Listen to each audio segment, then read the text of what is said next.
Você sabia que 1 em cada 10 bebês no mundo nasce prematuro? Esses prematuros, eles já nascem precisando de ainda mais cuidado, né? Então, esses pequenos guerreiros já nascem precisando de ajuda. E hoje nós vamos falar um pouquinho sobre os desafios da prematuridade.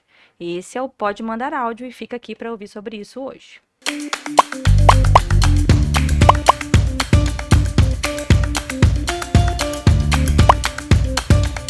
Doutora, pode mandar áudio? Para falar um pouco sobre essa prematuridade e esses desafios, eu trouxe para conversar com a gente e enriquecer a nossa conversa, Natália, mãe de um prematuro de 32 semanas, o Lucas. O Lucas hoje já tem 1 ano, né? Então a Natália vai enriquecer um pouquinho o nosso papo, trazendo as experiências dela para cá. Antes de dar a palavra para a Natália, eu vou voltar um pouquinho para a gente definir um pouco sobre prematuridade. O que é prematuro? Prematuro são todas as crianças que nascem abaixo de 37 semanas. E aí a gente vai ter classificações que vão variar, porque a cada semana que desce, a gente vai passando para prematuro extremo, muito prematuro, o que aumenta um pouco mais o risco, né? Esses prematuros, além deles necessitarem de mais atenção, essa intervenção, esse nascimento precoce, ele geralmente vem associado a causas, por vezes, maternas. Então, vem aí os riscos gestacionais, como pré-eclâmpsia, que é o aumento da pressão, as infecções maternas, malformações que venham do próprio bebê, e até mesmo gestações gemelares de mais de uma criança, na verdade, elas também são fator de risco para esse parto prematuro. E a gente sabe que cada semana a mais no útero conta, né? Cada semana a mais significa mais saúde, mais peso. E aí a gente precisa bater muito na tecla de que nascer prematuro não é sinal de insucesso. Não no contexto que a gente tem hoje. Nascer prematuro só significa que a gente precisa de um cuidado especial. Basicamente passando por isso. A incidência de intercorrência na prematuridade, ela gira em torno de 70%. Quando a gente fala de um bebê que nasceu entre 32 e 34 semanas, de 70 a 80% desses bebês vai passar pela UTI. E é aí que o desafio começa. E é aí que essas mães, elas começam a passar. O momento que era de uma grande alegria, a chegada do bebê, ela se torna um momento de grande tensão. Na verdade, não só o nascimento, né? Como a gente falou, a gente vem de uma história gestacional com algumas intercorrências que culminam com o nascimento. Então, são semanas muito tensas até a gente chegar, de fato, na UTI. E a gente sabe que uma UTI, ela é sempre sinal de coisa mais cuidadosa, mais invasiva. Então, a grande maioria das vezes vai ter intubação ou algum tipo de oxigênio no rostinho do neném, antibiótico, acesso, soro, muita intercorrência. Partindo do princípio dessa história de relatos de UTI, Natália, eu quero te agradecer por você estar aqui com a gente, dividir sua experiência com as mães que estão ouvindo a gente hoje. E quero te fazer a primeira pergunta. O que que você não esqueceu dos seus dias de UTI? Vale Bárbara, chorar, tá? Vale. primeiro, obrigada, né, pelo convite e parabéns por esse projeto. Eu já Obrigada. ouvi todos os episódios até aqui e eu acho que serve como rede de apoio de muitas mães por aí. Tomara, tomara, é isso que a gente quer. Eu acho que, assim, tá sensacional. Então, o que que eu não esqueci, né? É difícil pontuar, porque foi um período, né? Tudo não dá pra esquecer, Não né? dá pra esquecer, igual as pessoas falam, ele já fez 1 ano, agora já esqueceu, já dá pra ter o segundo. Ainda não esqueci. Pode ser que esse dia chegue, mas ainda não esqueci. Mas assim, eu acho que coisas. Foram 8 dias de UTI, então assim, eu sei que algumas mães passam muito mais tempo na UTI, né? Mas quando a gente tá vivendo aquele momento, é sempre o mais desafiador, Sem contar que, né? assim, não é tempo, né? Eu acho que a vivência é tão intensa, a UTI é uma coisa que é acesa o tempo todo, é barulho o tempo Sim, todo, então é inesquecível para quem passa por lá, seja 24 horas, 8 dias ou 3 meses. é. É igualmente importante na vida de vocês. E é um período mesmo de tensão, né? Que você não sabe o dia de amanhã, enfim. Principalmente quem tem mania de controle, como eu, Exatamente, é isso você não aí. controla A mais nada. maternidade é isso. E aí, eu tirei, assim, desses 8 dias, né? De pontos positivos que eu acho que eu não esqueci. Eu aprendi muita coisa, principalmente com as técnicas de enfermagem. Desde coisas mais simples, como dar banho num bebezinho de 2 quilos, que não sustenta pescoço, que é mais hipotônico. É, o jeito melhor de segurar ele para dar o complemento, para não engasgar, sabe? Coisas que não passavam na minha cabeça antes. Até porque, né, eu não imaginava que eu ia ter um prematuro. E até coisas mais complexas, como a amamentação, né? Então, eu não me preparei para amamentar. Isso, né? Achei que fosse ser intuitivo e realmente não é. Pelo menos para mim não foi. E só depois que eu fui ter consultora de amamentação e que eu acho que, né, foi um diferencial, mas antes disso eu não tinha tido. E então as técnicas da UTI, assim, me ajudaram muito em ordenha, em estimular mesmo a amamentação. O Lucas tomou, né, tomou o colostro graças a elas, né, porque eu não conseguia ordenhar, enfim.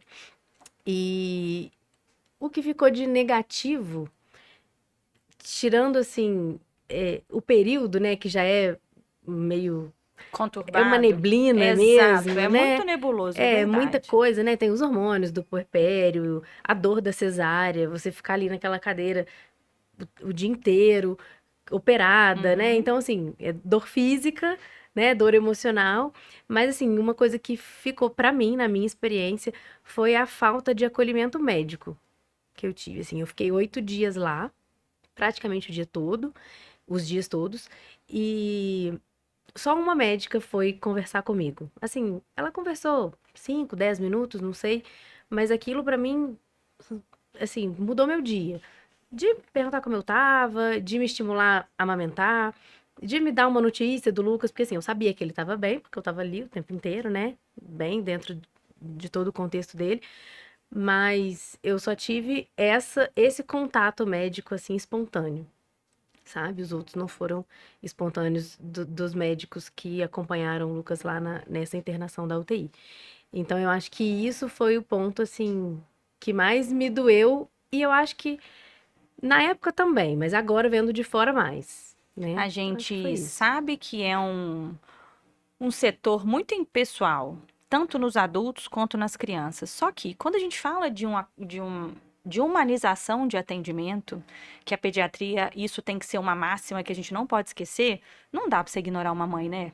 Não dá para você Eu acho que ignorar na uma medicina, né, família. Bárbara? Poxa, em tudo. Essa humanização, acho que assim, Não é fazer é bonito. essencial. Isso é o essencial para você prestar um serviço de É se colocar qualidade. no lugar do É outro, eu isso, é acho, ter empatia. né? E eu acho que a UTI em si só já é um período muito dolorido para quem quer que esteja, seja a mamãe, seja o papai, seja no adulto, um parente.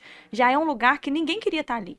Estar ali já é por uma intercorrência. Então a gente já espera ansiosamente para a saída dali. Você não foi por vontade própria e você não acha que aquilo ali vai ser por muito tempo. Então, eu acredito muito que esse seu relato de trazer a história do assistência médica aconteça com muita gente. Não só com você, nós estamos falando de um atendimento que você teve num hospital com sua equipe médica estava tudo presente, a gente participou disso juntas. Então, assim, graças a Deus a gente tinha pessoas conhecidas para ajudar. Um Mas privilégio, né? exato, e para Que quem não muita gente não tem? tem. E para quem não tem? E aí você hoje, olhando de fora, você percebe essa diferença. E aí agora a gente pensa quem está lá hoje, passando isso. Então, é muito importante a gente falar sobre isso, que a gente tem que lembrar de conversar com as famílias e não agir no automático. Sim, a gente não pode Prescrever normalizar isso, né? não é uma coisa. Tem que ter um pouco de empatia mesmo, e é muito bom você pontuar isso.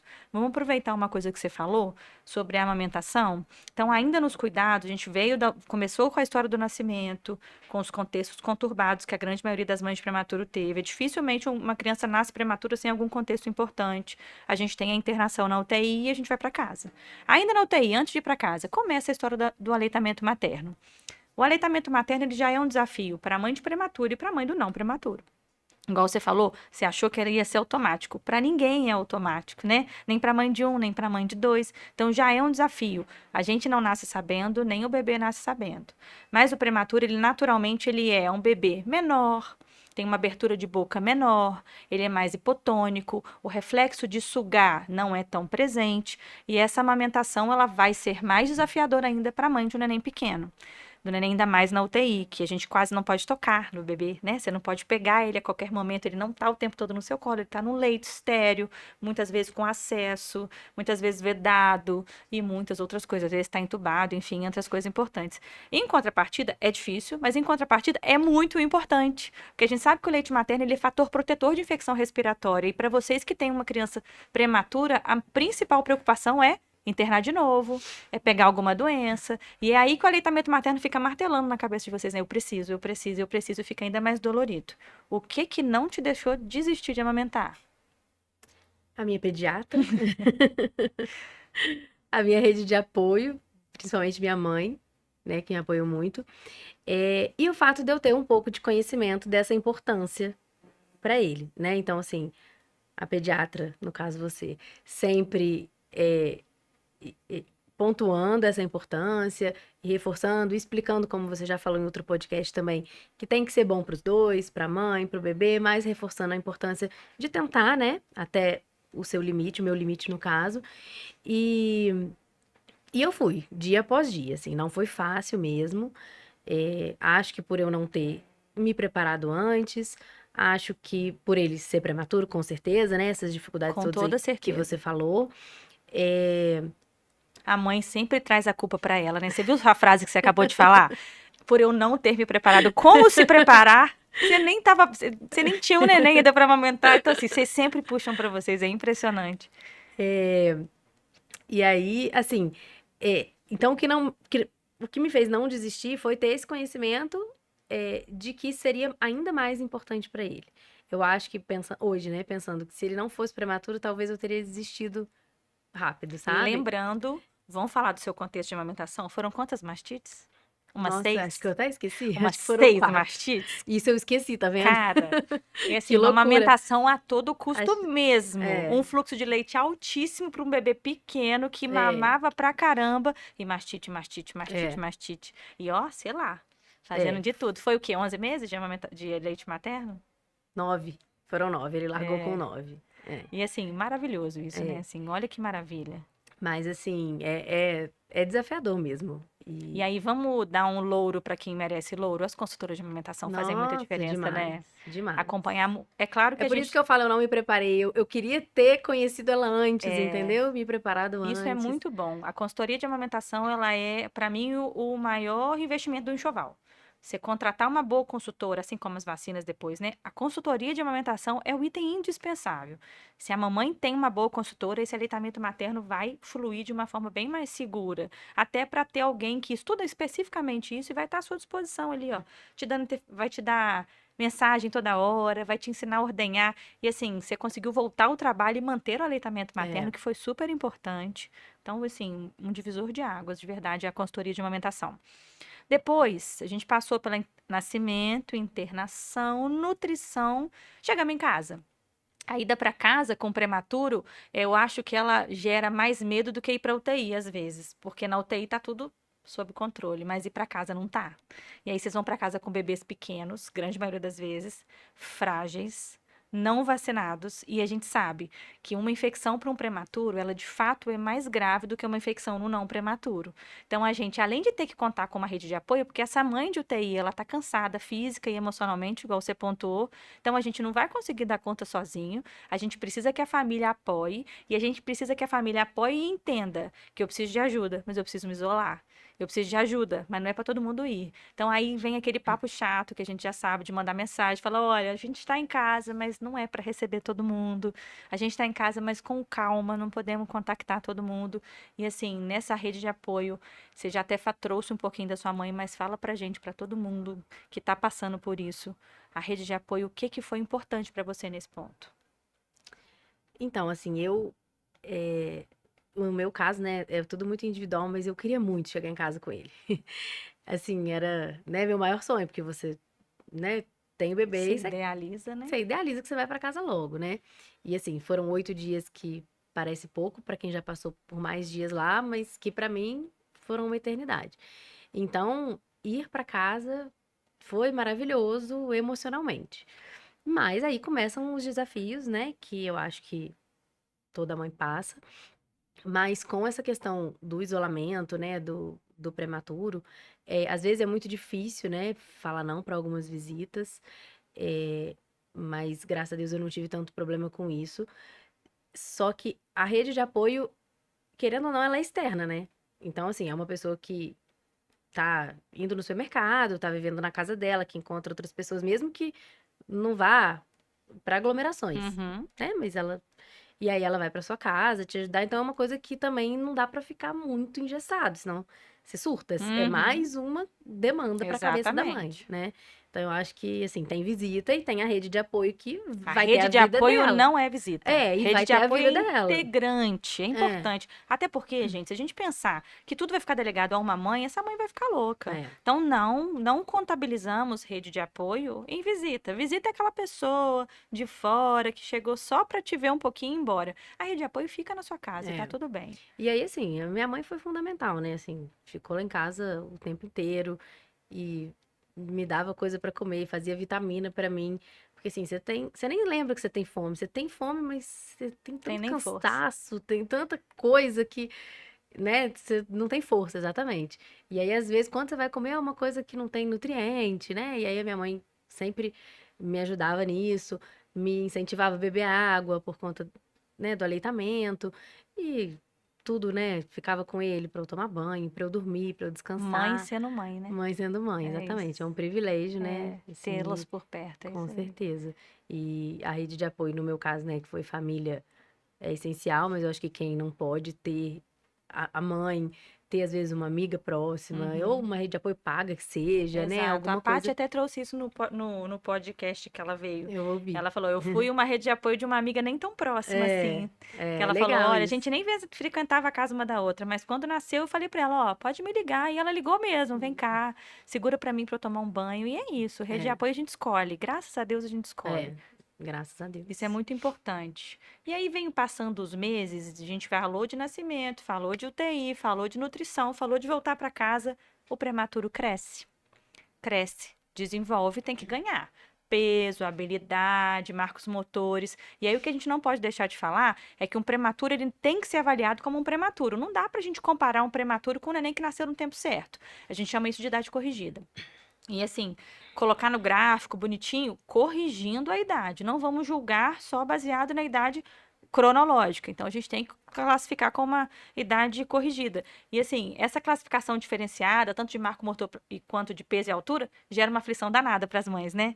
E aí tem a história da suplementação, que a gente vai suplementar diferente. O prematuro ele vai tomar a vitamina D e o ferro igual os meninos que nascem no tempo fazem. Mas para o prematuro tem o zinco, que também é importante, que a gente não pode esquecer. Tem o esquema de vacinação que tem que ser o mais completo possível, porque a gente está falando de um neném que tem menos defesa, que passou menos tempo pegando nutrientes maternos, imunoglobulinas maternas, então a gente tem que fazer isso de forma externa. E aí, nesses ganhos de habilidades, eu lembro muito de você trazer para mim uma vez. Bárbara, você acha que não está na hora dele fazer isso? Eu falo, Nath, tá, se ele não fosse prematuro. Mas ele estando prematuro, ele ainda não precisa. Você falava assim, não precisa de uma fisioterapia? Eu falei, me dá mais um mês. E ele fez o que a gente queria que ele fizesse, que era o 4 apoios. Eu acho que foi o 4 apoios, eu Acho que acho, né? foi. É. E aí a gente tem toda a rede multidisciplinar que sim, pode interferir na história do prematuro. E aí um salve às fisioterapias motoras, que em alguns casos vão ser muito importantes. As meninas da fono, que muitos dos meninos podem ter descoordenação de deglutição, de mastigação. Igual a gente falou no assunto amamentação, o prematuro ele não tem uma organização oral igual o neném a termo. Isso são reflexos primitivos que vão chegando com a idade gestacional, com o decorrer da idade gestacional, e que isso é muito importante. Então, esse desenvolvimento, acompanhar esse ganho de habilidades do Lucas, te trouxe algum medo importante? Olha, medo importante de ganho de habilidade, não. Eu acho que, assim, também pelo privilégio de estar bem acompanhada, né? Assim, de confiar nos profissionais que estavam me acompanhando. Então, assim, né? Eu te perguntava, você falava, não, vamos esperar. Era igual quando eu tava grávida, né? Ah, comecei a contrair. Falei com a obstetra, ela falou, não, pode fazer isso. Assim, eu não ficava na neura de, meu Deus, o que que vai acontecer? Isso até que eu não Que fiquei bom, que ansiosa, bom. não. É. Então, assim, eu acho que quando você confia nos profissionais que estão te acompanhando, fica mais fácil de levar essa parte. Então, grandes medos motores, não. O que eu mais tive medo mesmo foi da bronquiolite. Foi o meu principal E o Lucas passou pela desafio. bronquiolite quando ele estava com 40 dias. Era pra ele estar 45. nascendo, É isso, e isso aí mesmo. Foi ele. 22 de maio. 20 e pouco de maio. Por aí. É. Não vou lembrar exato, No mas auge foi do por outono, aí. no auge da sazonalidade, a É, gente não tinha o que a gente tem hoje de vacina para mãe, isso, vacina para o bebê. infelizmente, E aí, assim, antes até que não, né? Eu não tinha esse medo porque, se eu já tinha ouvido falar, Uhum, não lembrava. E por mais que você, né, orientasse, por mais que eu também, eu fiquei mais isolada, uhum. mas eu recebi pessoas pontuais em casa e tinha minha rede de apoio. Ele pegou, não tem como a gente também controlar tudo, Uhum. né? Mais isso. E assim, aí foram dias muito difíceis, que assim, me fizeram dar uma voltada lá no que eu passei quando eu tava na UTI. Que eu só não internei, ele só não internou, né? Porque você tava acompanhando de perto mas quase que ele teve indicação de internar de novo. Então esse era o meu maior medo, assim. Eu me via lá no hospital de novo. E aí foi quando eu acho que não posso falar que foi pior do que a UTI, mas assim, foi tão ruim quanto. Eu Aquela acho que uma semana, voltar 10 para dias. casa e aí pensar num retorno pro hospital é É, muito cruel. é. Eu acho que esse é o maior medo da mãe do prematuro, de acontecer alguma coisa e ter que voltar para aquilo Não, que e você assim, com passou. 40 dias, né? Você Não, tá com com 40 dias hormônio, é UTI de novo, com Não, e você certeza. tá com É, puerpério, assim, no no auge, auge, no né? auge, no Não adianta auge. falar que são poucos dias, É, porque não eu são tenho de uma foto puerpério. linda desses dias aí. É, Você, ele e os cachorrinhos na cama. Eu tenho essa é. foto até hoje. E assim, o Lucas pegou bronquiolite, ele tinha uma idade corrigida de De zero. 39 semanas? É, Talvez, 39 acho que era. semanas? Era Ou pra ele, 15 dias, entre 39 semanas e 15 era pra dias ele de estar vida. nascendo, E no eu auge acho. de uma intercorrência, assim, É. graças a Deus ele tinha um aleitamento materno, que o protegeu muito, a evolução dele não foi grave. Mas a bronquiolite não é uma coisa que dá pra gente brincar mesmo. E aí eu fiquei com muito medo de ter de novo, É. sabe? Aí, assim, aí isso me deixou um pouco noiada, assim, depois que eu passei por esses dias, assim, de encontrar outra criança, que antes eu não tava, eu acho que eu não tava tendo nem cabeça pra preocupar com Uhum. isso, pra ter dimensão, né, da gravidade. E aí depois que ele passou, eu fiquei com muito medo dele ter de novo. Eu acho que eu fui relaxar só depois de uns 4 meses, assim, que ele tava com a maioria das vacinas em dia, apesar de não ter a da Exatamente, ele bronquiolite, não né? passou, não pegou ela. Mas assim, aí começou também a esquentar, né? Sai da Acabou a sazonalidade. sazonalidade. E, mas assim, são dias que eu também não Não esqueci. esquece, não esquece, é isso aí. E aí hoje, parando pra pensar, um ano depois, Lucas cresceu, fez tudo no marco no tempo certo, a gente nem precisou de corrigir tanto. Hoje, você muda a sua visão sobre a sua experiência de UTI? Você aprendeu um pouco mais? Você vê com outros olhos a experiência que você passou? Eu vejo hoje de diferente que eu aguento muito mais do que eu imaginava. Porque lá, assim, a impressão que dá é que aquilo não vai passar, é que alguém vai te acordar uma hora e vai falar, é tudo um sonho, Uhum. isso não tá acontecendo. E aí ninguém te acorda e você tem que enfrentar. E aí hoje, pensando, eu falo, gente, como que eu dei conta? Então, Vocês sempre dão conta. eu acho que isso é o principal, assim, que eu vejo de diferente. E o que eu acho que, se tiver alguma mãe nessa situação me ouvindo, é, passa. Eu tinha um pouco de raiva quando as pessoas falavam assim comigo, vai passar. Tipo, engravidei, tô com enjoo. Ah, vai passar. É, nasceu, tá na UTI. Ah, não, mas ele tá bem, vai passar. Ai, enfim, dificuldade pra amamentar, vai passar. Eu tinha no fundo um pouco de raiva. Gente, vai passar porque não é em você, É isso aí. né? Porque quando você tá vivendo, parece que não vai passar nunca, Nunca, exatamente. mas passa. E aí, assim, eu não tô num nível que passa pra esquecer ainda, É, mas passa pra você ver com outros olhos, assim, ver de uma forma mais leve, que tudo que você passou, você traz dá o conta vira e vira aprendizado. aprendizado, e que você aprende também que nada vem, nada Nada vem que você não, acontece por que acaso. você não aguente passar. E assim, eu ia até te perguntar isso mesmo, se você tivesse que deixar um recado para uma mãe de UTI hoje, que acabou de chegar com seu bebezinho lá, com 30 semanas, 32 semanas, o que que você falava para ela?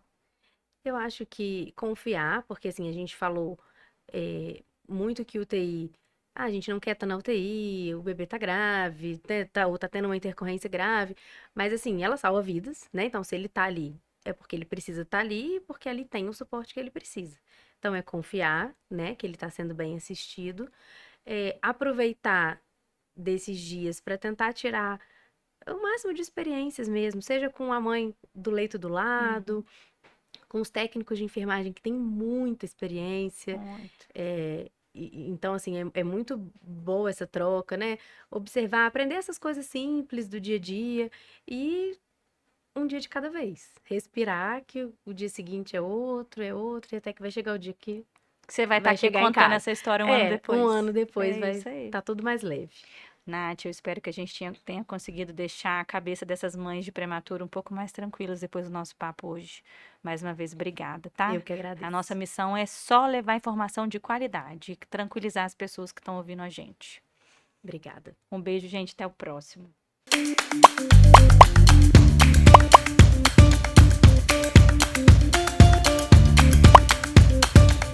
Doutora, pode mandar áudio?